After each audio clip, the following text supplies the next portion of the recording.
OpenAI nous l'a promis, il n'a jamais été aussi simple que de créer des agents IA avec ChatGPT 5.5.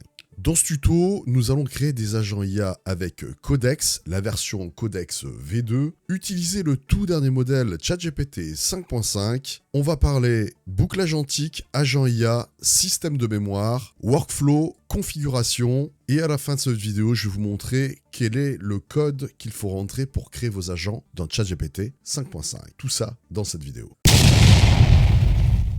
La promesse que nous a fait OpenAI avec ChatGPT 5.5, c'est avoir un début d'AGI. Mais je vous le dis, il faut faire la part des choses entre le marketing de ces entreprises, OpenAI, Claude, Grok, Google, qui vous promettent toujours plus. Alors, qu'est-ce que ça cache le toujours plus? Je l'ai testé pour vous, je vais vraiment vous l'expliquer. Et la promesse, c'était qu'il était possible de créer des agents IA en utilisant des phrases très simples. Je veux créer un agent IA qui va m'aider à prendre mes rendez-vous, à faire des présentations PowerPoint, code-moi le système agentique. Alors, vu comme ça a l'air génial. Vu comme ça, même un enfant de 5 ans est capable de coder un agent IA. Si vous continuez à utiliser ChatGPT de cette manière, eh ben, je peux vous dire qu'il est temps d'arrêter. Mais la question, c'est comment ça fonctionne? Est-ce que vraiment vous allez obtenir ce que vous avez demandé? Et surtout, si vous êtes un professionnel et une entreprise, je vous le dis déjà, va falloir que vous n'utilisiez surtout pas ces méthodes et je vais vous montrer comment faire. Pour comprendre le système des agents IA,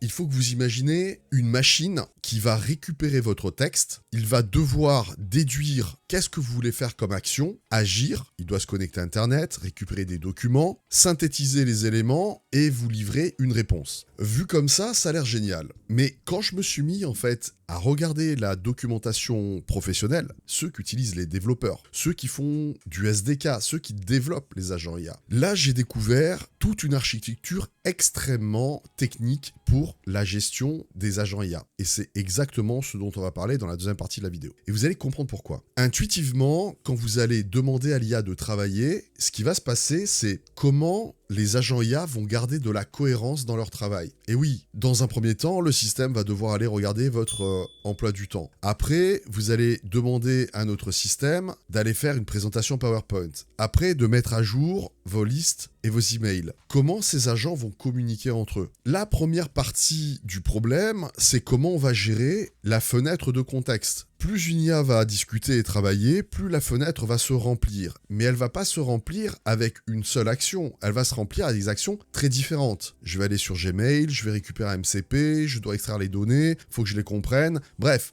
ce qu'ont démontré les études, c'est qu'à partir de 4 éléments non pertinents, on perdait 30 à 60% de contexte. Donc l'IA commençait à ne plus être cohérente. Et ça, c'est un problème majeur. Plus vous allez lui donner des tâches complexes, plus le modèle va commencer à ne pas comprendre ce qu'il a à faire. Alors, pourquoi ça se passe de cette manière? Parce que la manière dont la mémoire est gérée dans une conversation, ce sont des matrices comme des briques de Lego, si vous voulez, où chaque fois que vous parlez, le modèle va garder une mémoire sous forme de valeurs mathématiques. C'est ce qu'on appelle les blocs d'attention. Ces blocs d'attention sont concaténés. On fait une chaîne de toutes les interactions que le modèle a fait. Et ces interactions vont influencer tout le comportement et les réponses du modèle. Et là, ça pose un problème. Vous comprenez tout à l'heure que lorsque OpenAI nous dit un agent va récupérer les données et va se connecter, un autre agent va faire le planning et un autre agent va faire un PowerPoint, le problème c'est comment on va garder de la cohérence. Et la question, qui gère quoi dans l'histoire? Si on ne fait pas ce travail d'articulation de mémoire, on ne permet pas à l'IA de pouvoir faire un travail cohérent sur une longue durée. Ça, c'est le premier point qu'il faut arriver à saisir. Voici ce que j'ai découvert en travaillant avec les systèmes agents IA de ChatGPT 5.5.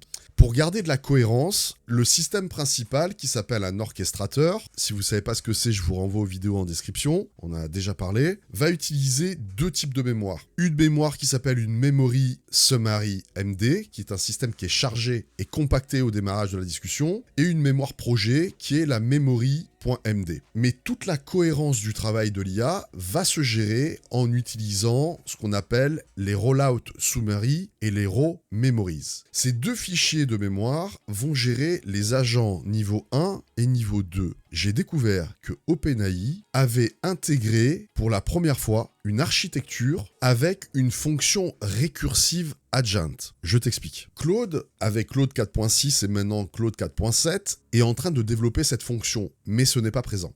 Le recursive adjoint, c'est la possibilité d'un sub-agent, donc d'un agent niveau 1, de lancer lui-même un agent récursif, c'est-à-dire un autre agent dans la chaîne. Ça, c'est extrêmement puissant parce que ça permet de faire un travail complémentaire et c'est complètement unique. Et ça nécessite d'activer un nouveau système de mémoire. Mais le problème, c'est que j'ai fait des tests. Et ce qui se passe si tu ne configures pas, c'est que le modèle de ChatGPT 5.5 ne configure aucune des mémoires par défaut. Donc, il n'y a aucune cohérence. Donc, tu ne peux pas contrôler qui a fait quoi, comment ça a été fait, sur quelle source ça a été donné. S'il y a un bug, tu n'es pas en mesure de le réparer. Et le gros problème de l'histoire, c'est que le système orchestrateur code tout seul des instructions qu'il dispatche aux différents agents, mais chaque fois qu'il va envoyer une instruction à un agent, il n'utilise pas la même méthode de prompting. Et donc, tu vas te retrouver, chaque fois que tu vas utiliser ton prompt, avec des agents codés différemment. Et ça, c'est tout ce qu'il ne faut pas faire, parce que tu ne seras pas en mesure de créer des agents utilisables dans le domaine de ton entreprise ou de ton travail. Voici un exemple. Si vous avez besoin d'aller plus loin, d'apprendre à maîtriser le meilleur de l'IA, à devenir capable de construire des systèmes IA utiles, propres, auditables, activables en entreprise, vous avez en description le meilleur de l'IA et pour ceux qui font du développement et du code, une formation spécifique, le niveau 3, Prompt Engineering Elite. Ça inclut 80 heures de cours que vous faites à votre rythme, comment passer la certification Google en Prompt Engineering, 30 outils IA, les mises à jour sont incluses, des cas d'usage concrets pour l'entreprise, la création d'agents IA, la création de teams agents IA et comprendre comment on utilise ces systèmes dans le domaine de l'entreprise pour créer quelque chose de fiable. Toutes les informations sont en description. On va reprendre l'exemple qu'on a fait dans la précédente vidéo où je vous ai montré comment on active la mémoire d'exécution dans l'interface chat de ChatGPT. Là, ce qu'on va faire, c'est qu'on va lancer un système orchestrateur qui va gérer des agents. Ces agents vont faire de la recherche sur Internet, les agents de ChatGPT Web Search, et ils vont collecter des informations. Dans le prompt, je vais retirer la section mémoire des instructions. On va voir comment il fonctionne, on va l'analyser, et ensuite, on va activer la mémoire. Vous retrouverez les schémas, les codes, les logiques dans la section les bases de l'IA, et bien entendu, vous aurez l'intégralité du cours, des solutions et de l'architecture en description dans les formations. Pour que le fonctionnement de votre agent soit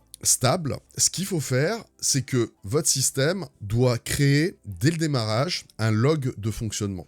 Il faut qu'il crée une mémoire et les instructions des agents IA. Mais par défaut, si vous ne le faites pas, ChatGPT ne le fera pas à votre place. C'est ce que vous allez découvrir. Si je retire toute la gestion de la mémoire de mes instructions et que je prends ce prompt, qui est relativement simple. On va produire un contenu structuré, on va faire de la recherche sur la documentation officielle de ChatGPT en utilisant des fonctions Web Search et répondre à un plan, c'est le plan qui est ici, pour construire un cours. Imaginez, vous êtes exactement dans la même situation, vous avez une entreprise, vous cherchez des stratégies et vous donnez à l'IA un travail de recherche sur Internet et en même temps de rapport final. C'est exactement ce qu'on est en train de faire. On va copier-coller les instructions dans l'interface. Donc vous aurez en description le prompt pour comprendre la structure.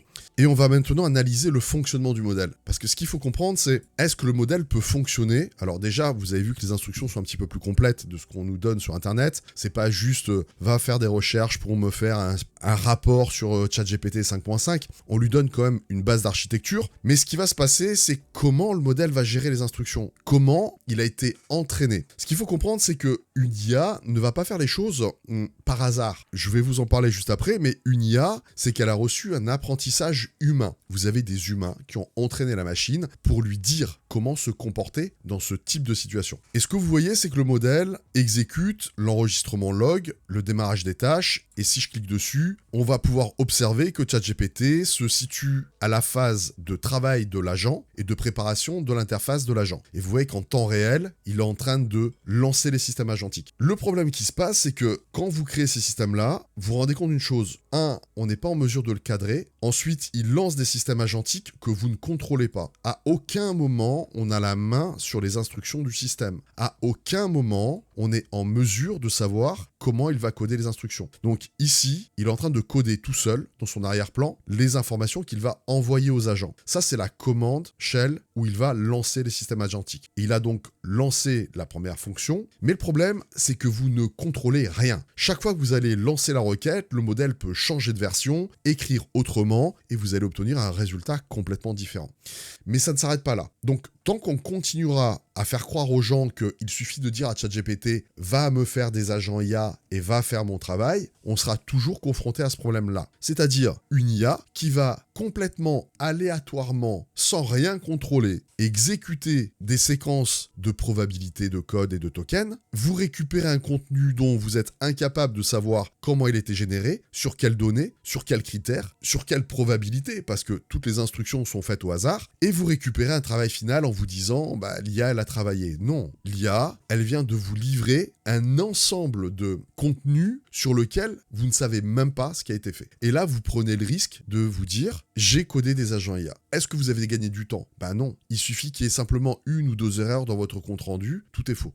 Pourquoi ? Parce que, je vous l'ai expliqué tout à l'heure, tout le long de la conversation et des requêtes et des recherches que le modèle va faire, il va créer des blocs de mémoire concaténés, il va influencer les probabilités de chacune des étapes, il va polluer son contexte, et à aucun moment vous avez configuré les systèmes de mémoire. Donc vous savez pas du tout, vous êtes complètement à l'aveugle. Plus le workflow il est compliqué, plus on accumule le risque d'être dans des zones où on n'est même pas à 20 ou 30% d'exactitude. Alors, quand les gens me disent l'IA elle hallucine, mais c'est pas qu'elle hallucine, c'est qu'on ne prend pas en compte les problèmes de fonctionnement de l'IA. Si on ne les prend pas en compte, on ne pourra pas les résoudre. Donc, malgré tout, le modèle, il va quand même coder ce que je lui ai demandé. Il va quand même me faire le cours. Il est en train de le faire. Mais je sais même pas comment il a fait. Donc, je pars complètement à l'aveugle dans le travail. Il faut donc distinguer la partie où vous allez devoir, si vous voulez créer des agents IA, comprendre comment ça s'articule, comment ça se construit, ou intervenir. Ce que le système montre, et ce qui est positif, c'est que le modèle est capable de suivre des instructions pendant presque 4 heures de travail d'affilée. Ça, c'est ce qu'on appelle une capacité d'alignement. Ça veut dire que quand le modèle a travaillé, il me confirme son fonctionnement, il est capable de me dire ce qui a fonctionné et s'il y a eu un problème, parce que je l'ai configuré pour faire ça. Mais vous voyez que la partie du prompt qu'il a généré est trop vague, il est trop limité. Et donc, il va falloir comprendre qu'il faut coder 1. Les instructions des agents, 2. Les relations des mémoires. Après, sur le fond, j'obtiens un rapport, j'obtiens des liens, mais à aucun moment, je sais ou pas comment les agents ont travaillé et sur quels critères ils l'ont fait. Et je ne sais même pas quelle est l'information qui est remontée par quel agent.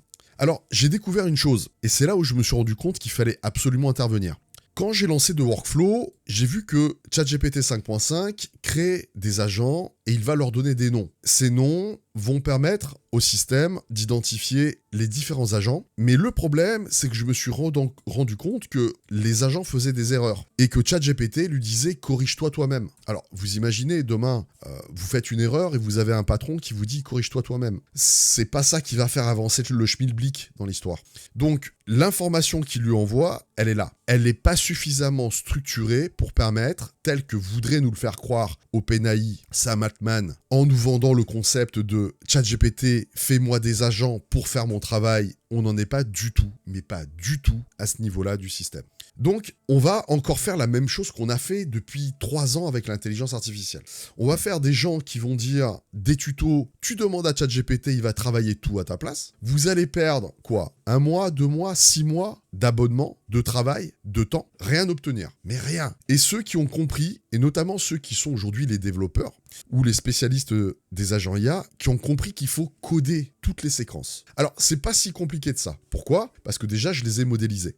Mais je vais aussi vous alerter sur ce qu'il ne faut pas demander à l'IA. Il y a un moment où il faut rester réaliste avec les modèles. Et c'est exactement de ça dont je veux parler. On va aller maintenant créer un premier agent à l'intérieur de ce dossier. Cet agent, ça va être un agent de recherche marketing. Il va nous permettre d'identifier les tendances sur le marché et ensuite de pouvoir les exploiter avec d'autres agents. Pour ça, on va venir ici et on va aller demander de lire le document. Réfléchissez un instant. Prenez du recul par rapport au marketing de OpenAI, de Anthropic, des influenceurs qui vous y disent une chose.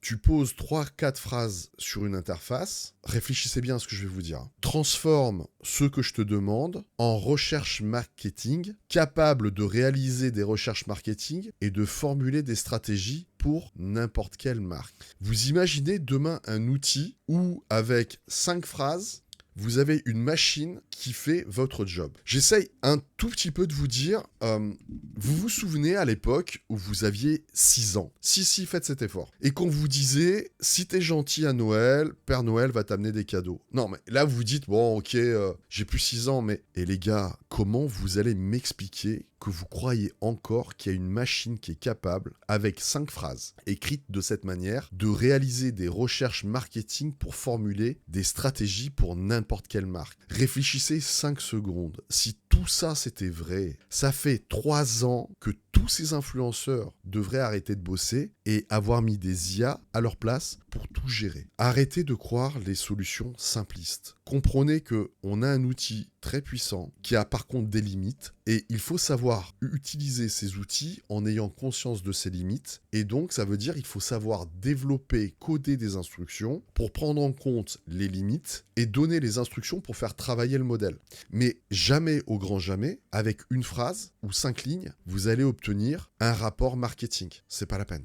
Donc, tous les profils que je vois sur LinkedIn qui mettent en dessous de tous les posts Claude, ChatGPT pour avoir le prompt spécial, pour avoir l'IA qui bosse à votre place, rappelez-vous l'enfant de 6 ans qui attendait les cadeaux le jour de Noël, s'il avait été gentil. C'est la même chose. On va continuer pour comprendre ce qu'il ne faut pas faire quand vous travaillez aujourd'hui avec les instructions des agents IA. POS. Et si vous regardez dans la partie POSI, donc, si on regarde et on commence à lire, on voit que le système de recherche marketing qui est codé ou proposé par cet influenceur nous dit qu'il aille rechercher les informations sur le canal exploration culinaire de réel de carrousel d'Instagram. Réfléchissez 5 secondes ceux qui font du marketing. Instagram, il faut une identification. Vous ne pouvez pas surfer avec une requête web. C'est pas possible. C'est un système fermé. TikTok, c'est pareil. C'est pas accessible si vous n'avez pas un compte enregistré. Ce n'est pas accessible. Aucune des données est accessible de ce qui est marqué dans l'écran. Facebook, c'est pareil. Aucune donnée est publique. Donc, si le modèle aurait dû rechercher de la donnée, elle ne peut pas le faire sur ni Instagram, ni TikTok, ni Facebook. Donc déjà, vous voyez qu'au niveau du prompt, ce que je vous disais, ne demandez pas à un agent IA de faire des choses qu'il ne peut pas faire. Premièrement, le pire, c'est que l'agent IA va pas vous dire « je peux pas »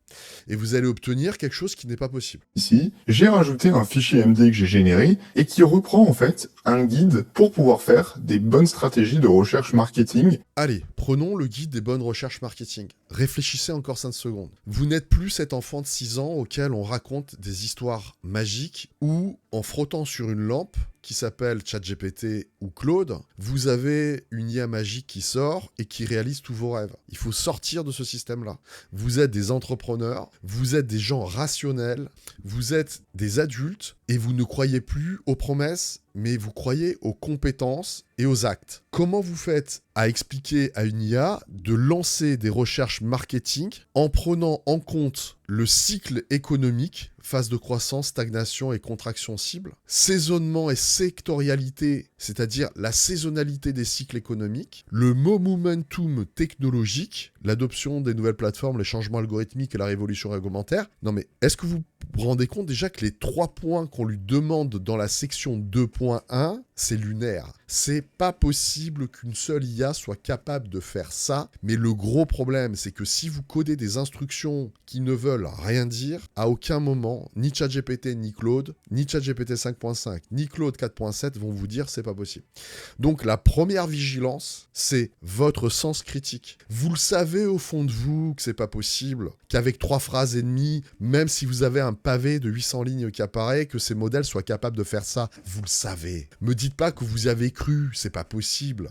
C'est pas possible que vous me dites, mais oui, mais bien sûr, quand je demande à ChatGPT quelles sont les meilleures stratégies du cycle économique, de la saisonnalité sectorielle et du momentum technologique, bien sûr, je sais que ChatGPT est capable de le faire. Regardez-moi droit dans les yeux et dites-moi que oui, vous étiez convaincu que l'IA était capable de faire ça. Comment? Expliquez-les-moi. Ensuite, signal à surveiller. Tendance de recherche, Google Trend. C'est un système fermé, il n'y a pas accès. SEMrush, ça coûte $200 par mois. C'est pas accessible. Elle n'a pas accès. passer. Sentiment de consommateur, réseaux sociaux, avis, quotidien. Vous voulez qu'il aille sur quel site? Où ces données sont ouvertes? Enfin, vous comprenez que le premier point à solutionner, c'est la manière dont même les professionnels qui vous disent qu'ils sont compétents, qui vous disent qu'ils ont les prompts parfaits, qui vous disent qu'ils ont aidé 30 000 personnes. Ok, expliquez-moi comment, avec ces instructions, vous pensez que l'IA va pouvoir fonctionner. Comment une IA va pouvoir connaître les cycles économiques, la saisonnalité sectorielle, les momentum technologiques, l'évolution réglementaire des sites institutionnels, des newsletters juridiques et mensuels, des macroéconomiques INSEE, Banque de France, Eurostat trimestriels. Je ne sais pas si vous commencez à mettre tout bout à bout.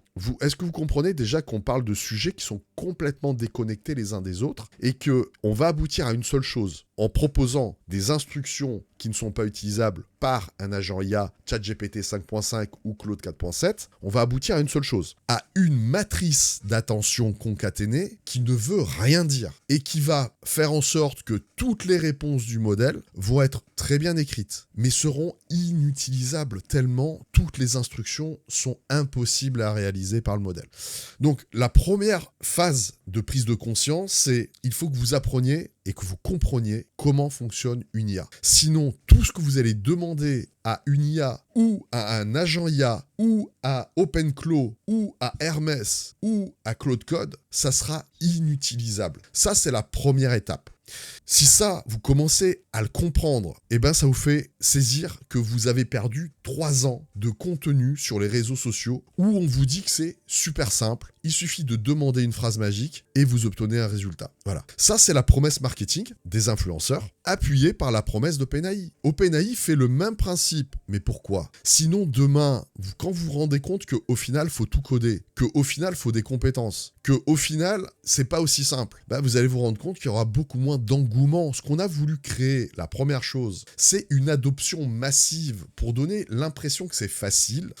On lui a appris à ChatGPT et à Claude un certain nombre de process assez basiques. En 2 mots, c'est toujours la même chose. Va rechercher sur Internet de l'information. Reprends cette information et tu recraches l'information. Mais est-ce que ça suffit à faire un agent IA qui va prendre vos plannings, structurer vos plannings, faire une présentation PowerPoint alignée sur les besoins de votre entreprise et mettre à jour ensuite votre système de carnet de rendez-vous? La réponse est non. Pourquoi? 1, parce qu'on n'a pas la gestion de la fenêtre de contexte.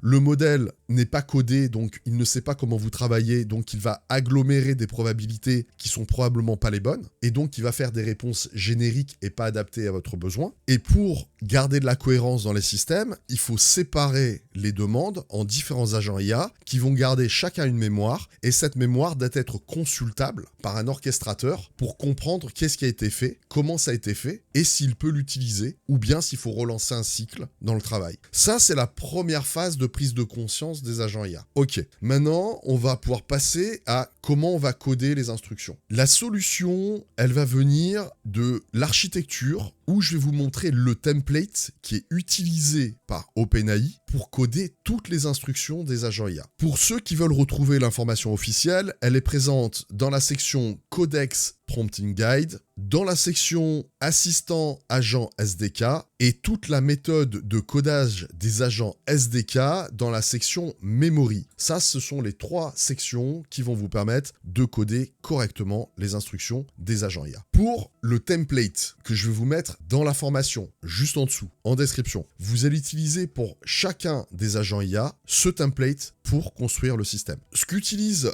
OpenAI, c'est cette structure, un agent ID qui a un système tag. Vous avez vu que Codex donne un nom et ensuite il donne un tag au modèle. Ce qu'on appelle la description. Et aujourd'hui, on peut rajouter une nouvelle variable, c'est la profondeur. La profondeur, c'est la possibilité aujourd'hui de créer un niveau 1 subagent, mais également un niveau 2, un subagent qui peut lui-même lancer un agent secondaire. Et ça, c'est absolument une nouveauté. Ça se structure avec la notion de profondeur et de variable, la récursion. C'est une structure booléenne, c'est-à-dire qu'elle a une fonction true ou false. Ensuite, on a une zone qui définit les outils. Alors, par exemple, on peut mettre les outils, le web, qu'est-ce qui est autorisé, qu'est-ce qui est interdit, quels sont les domaines qui sont accessibles. Et ensuite, est-ce qu'on lui donne des possibilités de lecture et d'écriture dans lequel on rajoute les répertoires de travail. Le reste de la structure, au final, c'est assez classique. Ça reprend ce qu'on connaît sur les prompts, c'est-à-dire la mission du modèle, quelles sont les contraintes, le format de sortie, et en général, on met les étapes du workflow. Étape 1, étape 2, étape 3. Donc, ce template, pour moi, il peut être amélioré. Si je devais l'améliorer, voici ce que je changerais. Je ferais en fait une première section en format YALM. C'est celui qui est utilisé par Anthropic. Je mettrai la possibilité d'activer la fonction récursion. Je vais vous montrer qu'il est possible de choisir le modèle que vous lancez dans l'architecture. Quand vous lancez le système orchestrateur, vous pouvez choisir un agent différent pour les tâches. Donc, si ici je considère qu'un codex GPT 5.3 est suffisant, je peux définir un GPT 5.3 ou encore un GPT 5.4. Pourquoi ? Parce qu'il est moins cher et parce que le niveau de raisonnement et de complexité du modèle ne nécessite pas systématiquement d'utiliser le modèle le plus cher. On optimise notre forfait. Alors, comment on intègre la variable de raisonnement ? Il faut donc s'intéresser sur la section développeur.openai. Vous intégrez la variable modèle où vous donnez le nom du modèle et surtout la variable de raisonnement. Ce qui fait que quand vous allez coder, je vais reprendre le même prompt que j'utilisais, mais je vais lui dire ajoute comme instruction à l'orchestrateur, je lui définis le GPT 5.5 Reasoning Medium. Le système agentique, je lui donne un 5.3 en effort médium. Mais ce qu'il faut faire, si vous ne lui donnez pas, il ne va pas coder correctement la structure. C'est aller prendre exactement le format reasoning 2 points, effort et l'écriture des variables en lui donnant le template. Si on le fait pas, en fait, il va marquer ça sous forme de texte. Et malheureusement, ce qui s'est passé à plusieurs reprises, c'est que comme les IA, ce sont des réponses probabilistes, il va me l'écrire chaque fois de manière différente. Et dans certaines conditions, ça peut causer des dysfonctionnements dans mon système d'agent IA. Alors que si là, on le code parfaitement de la même manière que le modèle est habitué à le recevoir, vous vous assurez la compatibilité du fonctionnement. Donc, le changement du système, c'est que j'ai la description, j'ai les fonctions d'exécution, j'ai la politique des agents, les agents de recherche ont leur modèle, le modèle orchestrateur a son fonctionnement, j'ai les actions des outils, si vous avez des fonctions skill, on peut les activer aussi, ce qui va permettre maintenant de pouvoir coder pour chaque agent ses instructions et de ne pas laisser au hasard choisir l'IA qui fait quoi et de quelle manière et avec quel modèle. Il nous reste un point qui est celui de la mémoire. En fonction de l'architecture, c'est important de garder des traces du fonctionnement du modèle. Premièrement, parce que ça va vous permettre de vérifier comment il a travaillé, qu'est-ce qu'il a fait, où est-ce qu'il a planté, quelles sont les sources, est-ce qu'il a respecté le fonctionnement. Et si demain vous avez besoin de vérifier parce que vous avez un doute, vous faites comment ? Dans ce cas-là, ce qu'il faut faire, c'est prendre la documentation de la section memory, mais je vous explique comment c'est conçu. Les sessions mémoire, elles chargent au démarrage le fichier memory-summary.md. Ensuite, le memory.md est géré par l'orchestrateur. Ce qu'il faut simplement dire à l'IA, c'est que l'orchestrateur gère ces deux modèles. C'est tout. Ce qu'il faut dire ensuite aux subagents, c'est que les subagents, eux, ils utilisent la fonction intermédiaire raw memory. C'est là qu'ils vont échanger, écrire leur section de mémoire. Si vous voulez aller plus loin, c'est-à-dire que vous voulez qu'à chaque réponse, à chaque cycle d'échange, le modèle travaille et l'écrive, dans ce cas-là, on peut mettre en place des fonctions rollout. C'est-à-dire que chaque fois qu'il y a avoir une demande qui est générée, il va enregistrer l'identification de la demande et l'enregistrer dans ce fichier-là. C'est un niveau encore plus élevé de contrôle du fonctionnement du modèle. Donc, ils ont déjà pensé à toute cette architecture. Mais là, ce que vous vous rendez compte, c'est que pourquoi, dans la documentation et la présentation grand public, OpenAI continue à nous dire, je vous montre la documentation, crée-moi des agents pour m'aider pour faire mon meeting, aller sur Google Calendar et faire une présentation PowerPoint. Et quand vous commencez réellement à lire la documentation, vous vous rendez compte que c'est quand même une autre paire de manches de développer des agents IA. Ça vous montre une chose, que entre le domaine professionnel et le domaine grand public, il y a énormément de différences en termes de compétences. Et ça, c'est la raison principale pour laquelle l'adoption de l'intelligence artificielle est très compliquée pour les entreprises. Parce pour démocratiser l'adoption, on leur a fait faire des choses simples et standardisées, mais dès que vous voulez commencer à travailler, vous avez besoin de tracer le fonctionnement de votre modèle. Donc vous êtes obligé de configurer tous ces paramètres. Si vous ne le faites pas, vous ne savez pas comment le modèle a travaillé. Donc, pas d'inquiétude. Au niveau du cours, je vous donne toute la logique des fichiers parce que je l'ai extraite, je l'ai modélisée. Ce qui veut dire que l'orchestrateur fonctionnera toujours sur la base de cette structure, que l'orchestrateur va utiliser toujours ce fichier-là pour garder des traces de son fonctionnement, donc c'est ce qu'il faut garder, et que l'architecture des agents IA, donc des subagents, elle est définie par la possibilité d'écrire dans sa mémoire, son répertoire et son log de fonctionnement dans la séquence, en utilisant le format qui est indiqué. Donc je vous ai codé toutes les instructions, vous prenez les blocs et vous les appliquez pour chaque agent, vous les distribuez. Alors on peut aller encore plus loin, on peut automatiser la création des systèmes agentiques. Moi je l'ai fait et voici comment je vous propose de réfléchir à une automatisation pour pouvoir les faire. Alors, je précise que c'est davantage développé dans le niveau 3 Prompt Engineering Excellence, parce que je considère que ça commence à devenir quand même assez technique de faire ça. Donc, je réserve ça plutôt aux professionnels, à ceux qui sont en entreprise, en audit, les développeurs. La première chose, en fait, c'est que je vais créer un agent. Cet agent, il va router sur une skill. La skill, elle est composée de 3 sections. La section qui va donner la configuration du fonctionnement de l'agent, c'est-à-dire le rôle, le modèle, les tools, les permissions, dans un template, c'est le template que je vous ai montré. Ensuite, les règles de gestion de la mémoire dans la section memory.md. Et si vous vous souvenez comment s'est constitué un système skill,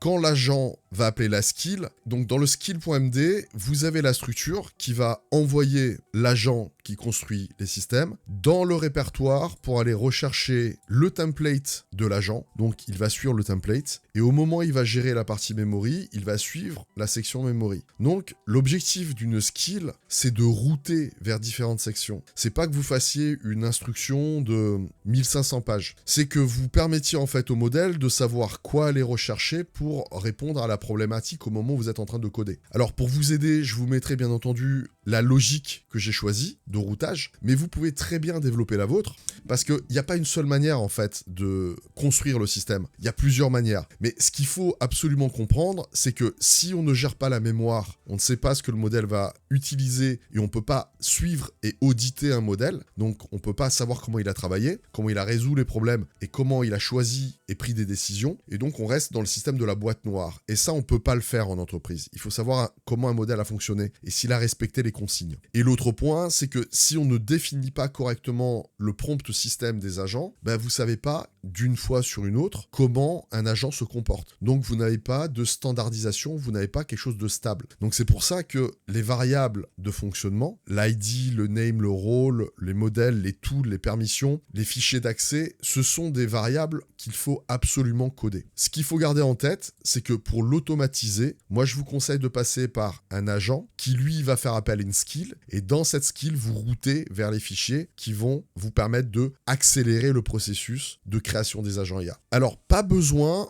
quand vous êtes dans Codex, d'utiliser la fonction skill. Vous savez, vous avez une fonction skill, génère skill creator. Pas besoin. Quand vous avez utilisé les templates que je vous ai donnés, la seule chose que vous avez à faire, c'est optimiser les instructions avec ChatGPT 5.5 ou Claude, si vous utilisez Claude. Vous n'avez qu'à créer un répertoire skill manuellement, c'est-à-dire vous faites un clic droit nouveau, dossier skill avec un S, et à l'intérieur, vous créez le répertoire avec le nom de la skill, donc nom de la skill. Et c'est ici que vous allez mettre votre fichier skill.md. Attention par contre, il faut que votre fichier soit en maj, c'est skill.md, donc vous changez l'extension et vous mettez donc le routing à l'intérieur. Une fois que ça c'est fait, il suffit de copier-coller les instructions là-dedans. C'est pas plus compliqué que ça sur cette partie-là. Donc pourquoi je trouve que c'est une mauvaise chose de passer par le système skill automatisé, parce qu'il va commencer skill creator, quand vous l'utilisez, à reformuler tout ce que vous avez fait. Mais si ce que vous avez fait, ça fonctionne et c'est bon, il faut pas faire en sorte que l'IA, n'oubliez pas que l'IA c'est une probabilité de token, reformule autrement. Ce qui fonctionne, faut le garder, on prend, on copie, on le fait manuellement. Vous passez de simple utilisateur à un système d'architecte. Donc ici, vous créez donc votre système skill de la même manière dont on l'a fait ici. Vous mettez votre répertoire et dans votre répertoire, vous mettez les exemples des fichiers que vous faites appel dans votre système de répertoire. Tout ça, ça va vous éviter des longues heures pour coder les agents IA en vous basant sur les templates que je vous ai laissés juste en dessous. Et surtout, comme vous l'avez vu, si vous ne le faites pas, regardez ce qui se passe. Vous avez un orchestrateur qui fait des cycles avec les subagents en lui disant ce que tu as fait c'est pas bon, recommence. Mais comme le ChatGPT 5.5 par défaut ne gère pas la mémoire et par défaut ne code pas correctement les instructions système, c'est normal que vous allez perdre énormément de tokens et donc d'argent et donc de temps et donc de forfait parce que par défaut ChatGPT 5.5 c'est pas l'outil merveilleux qu'on nous a vendu. C'est un outil qui, comme tous les systèmes transformers, il faut coder les instructions, il faut coder l'architecture et une fois que c'est fait, on n'a plus ce problème d'instructions créées aléatoirement. Vous créez un système qui est drivé, fonctionnel. Donc démarrez correctement à vous exercer avec le niveau 2 et dans le niveau 3, on va à un niveau au-dessus, encore plus technique. Mais déjà pour le moment, je pense que c'est pas mal. Donc prenez toutes les ressources qui sont en description, commencez à bosser, commencez à développer vos agents IA. C'est le moment où vous allez passer réellement à utiliser l'IA pour votre entreprise. Allez, je vous dis à bientôt, à la prochaine.